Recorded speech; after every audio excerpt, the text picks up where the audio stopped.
আমার নাম যখন ছড়িয়ে পড়বে, আমার কাদের উপর ভর করে যদি কেউ কিছু ভালো কিছু করতে চায়, 2 টাকা ইনকাম করে, করুক না, কিছু কি যায় আসে আমার।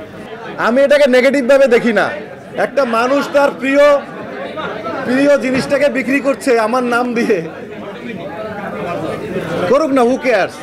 এরকম তো অনেক কিছুই হয়, অনেক শিল্পীর নামে দেখছি এগুলো হয়। তো এগুলো তার প্রিয় জিনিসটি যদি প্রিয় নাম বলে উনি যদি ওনার দাম হাঁকিয়ে উনি বিক্রি করে উনি লাভবান হয়, হোক না।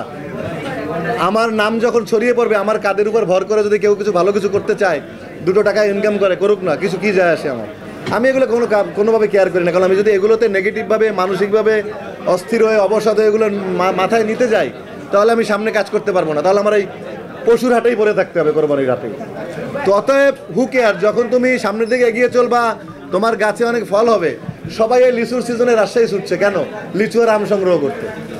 তো ওই মানুষটা তার প্রিয় জিনিসটার নাম, এর আগে তো I am not the first on, এর আগে অনেক শিল্পীর নামে যে যখন জনপ্রিয় থাকে তার নামে এগুলো ওরা বিক্রি করে বাজারে কাটতির জন্য। তো হু কেয়ার্স, তারা যদি ভালোর জন্য করে, হু কেয়ার্স। আমি এগুলো নিয়ে কেয়ার করি না, বদার করি না, তার ব্যাপার।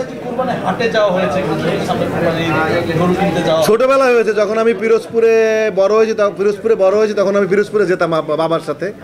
বা তারকা হয়ে ওঠার পর আর হয়নি। তবে তারকা হয়ে যাওয়ার পর কয়েকবার ছাগল কিনতে গিয়েছিলাম, কয়েকবার বিভিন্ন জায়গায়।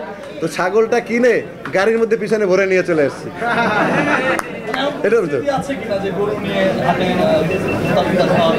না, ছাগলটা কিনে গাড়ির পিছনে উঠেছিলাম, ওদিকে আমার ড্রাইভার না বুঝে দরজা খুলে দিয়েছে, ছাগল লাফ দিয়ে বাজারের মধ্যে দৌড় দিয়েছে।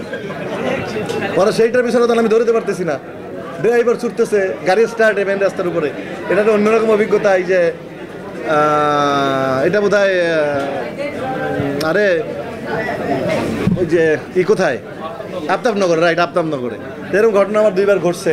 ছোটোবেলায় গরুরকে মালা পরিয়ে দড়ি নিয়ে ছুটছি। এগুলো অনেক জীবনে ছিল, অনেক কিছু হয়েছে আর কি লাইফে।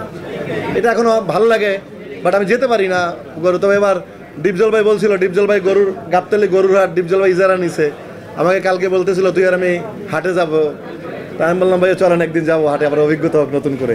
দেখা যাক যদি সময় পাই একদিন ডিপজল ভাইয়ের সাথে হাটে যাবো, ডিপজল ভাইয়ের সেই পশুর হাটে, যেহেতু ডিপজল ভাই জানিয়েছে।